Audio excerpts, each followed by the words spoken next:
Welcome to Wander By Proxy, a podcast featuring women's travel stories that connect them more to themselves and the world around them.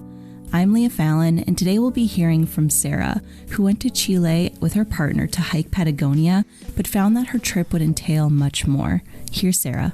My partner Ryan and I have been traveling internationally together since 2012.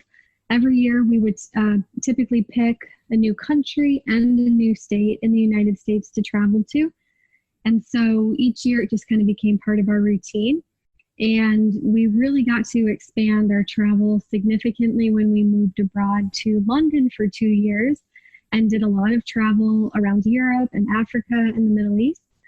And so when we returned to the United States in 2018, we decided we wanted to focus more on visiting countries that were north and south of us here in America, so largely focused on South America.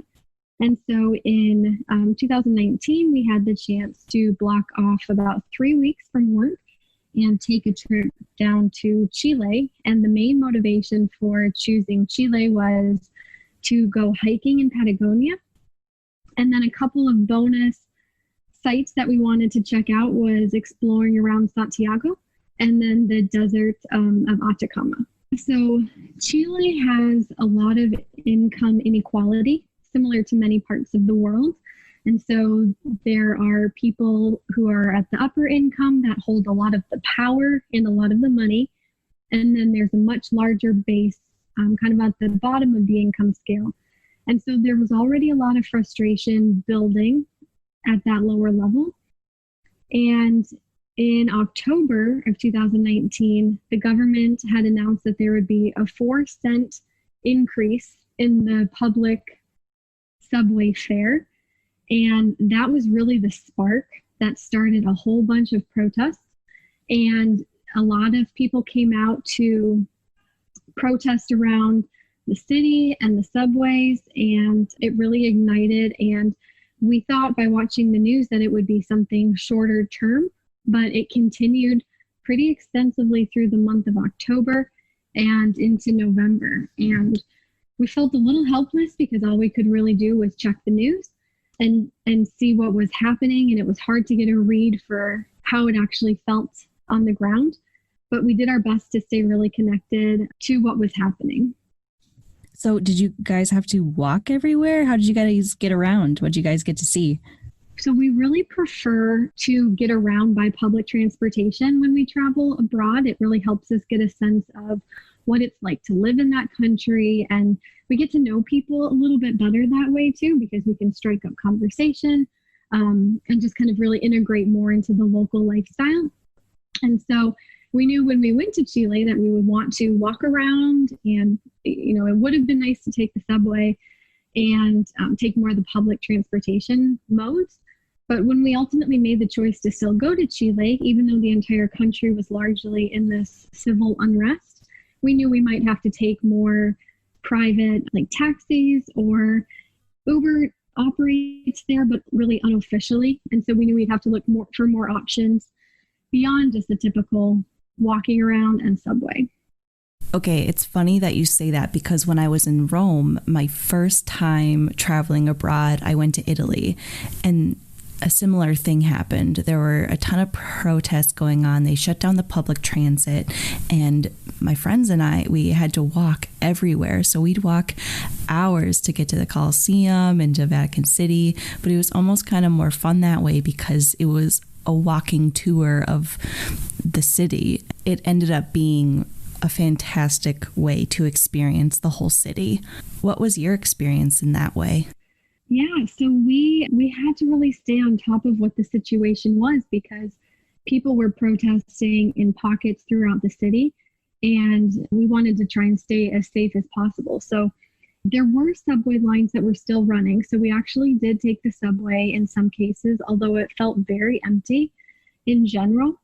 And the rest of the time we would walk. And as you mentioned, it would be pretty extensive. Some days we would cover over 10 miles of walking, but it really did help us get to see the city. And then one day we took the subway down into kind of the heart of the city in Santiago. And we tried to stay on top of if there were going to be any potential protests. We didn't really have an indication that there would be that day. And so we had gone into one of the art museums, and by the time we came out, the protests were really starting to ramp up, such that they had shut down the subway. And ultimately, we had to walk all the way back to our hotel, which was just fine. But the route back to the hotel was actually through groups of protesters, and people were coming out in large, massive groups. And the way that the government was handling the protests there was by using tear gas, and would drive through in kind of these big military vehicles. And so it was actually extremely intimidating in that moment, walking through tear gas, walking through largely peaceful protesters, but it was still intimidating just because it was a large crowd. And by the time we got back and kind of out of that central protest area, it took us a little bit of time just to decompress because we had never really been in a situation like that before. I'm sure it did. Did you participate in the protests?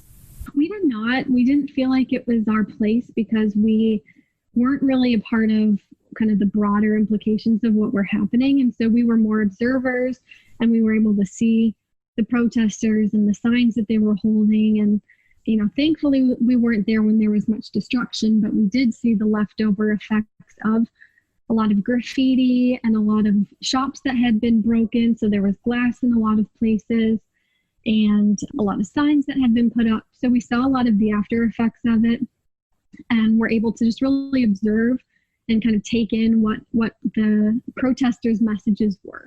What about that experience did you bring home with you? Anything? Certainly. That will stay with me forever. And just hearing, you know, largely in the crowds, there was kind of a way that people would honk their horns, or a lot of people were wearing whistles, and they would whistle a certain cadence of sound. And that will stay with me probably forever, just because it was such an intense moment to be a part of. What kind of opened your eyes after that experience?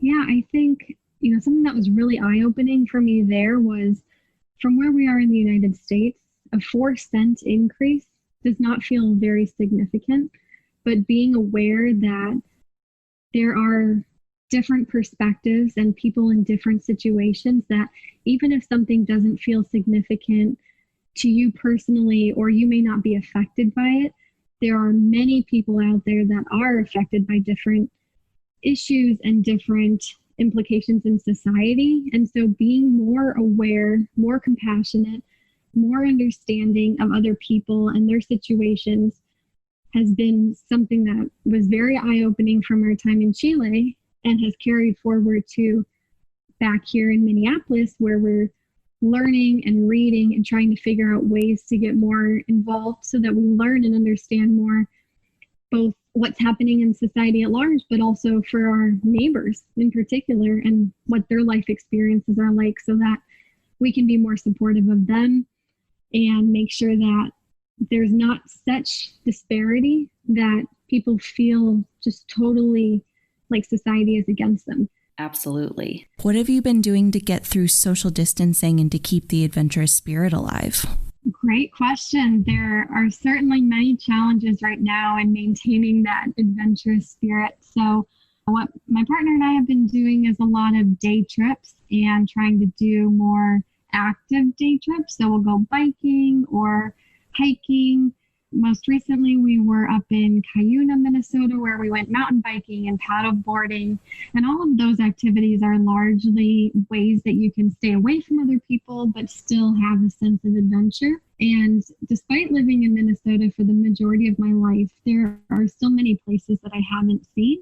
And so planning these day trips, and in some cases an overnight trip, if we're able to stay somewhere that we feel like has proper cleaning protocol and it enables us to maintain our distance, has been a great way for us to maintain that spirit and also check off places that we've been meaning to get to. But like most people, the last place that you typically travel is where you're from. So it's been a great time to check off those places from our list. That's so fun. I love that. And I've been trying to kind of do that too. I have a little Minnesota bucket list and I'm checking things off each weekend, and it's all I can really do. So I love it. Yes. And sometimes like you can be really surprised by just the beauty or the excitement of activities here. Sometimes, again, like you just think, I want to go on a big adventure. Let me get on an airplane for 12 plus hours. It'll take me to the other side of the world. But sometimes you can maintain or emulate that same sense of adventure in your own backyard.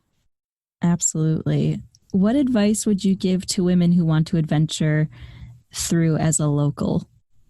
I would say research different activities that you're interested in and where parts of your community or state or nearby cities have those activities, and then go out and have an adventure. So I really love biking. I've been exploring a ton of new biking trails this summer, both that I can just bike to from where we live, but also we'll drive a little ways so that we can explore new bike paths. So picking something that you're passionate about and then finding new places to do that, I think is a great way for women to get out and explore, especially right now. Thank you for listening to the 10th episode of Wander by Proxy. You can check out Sara's adventures at planetwithsara.com for travel itineraries and inspiration. Links will be in the show notes. Don't forget to rate, review, and subscribe to Wander by Proxy for bi-weekly travel stories.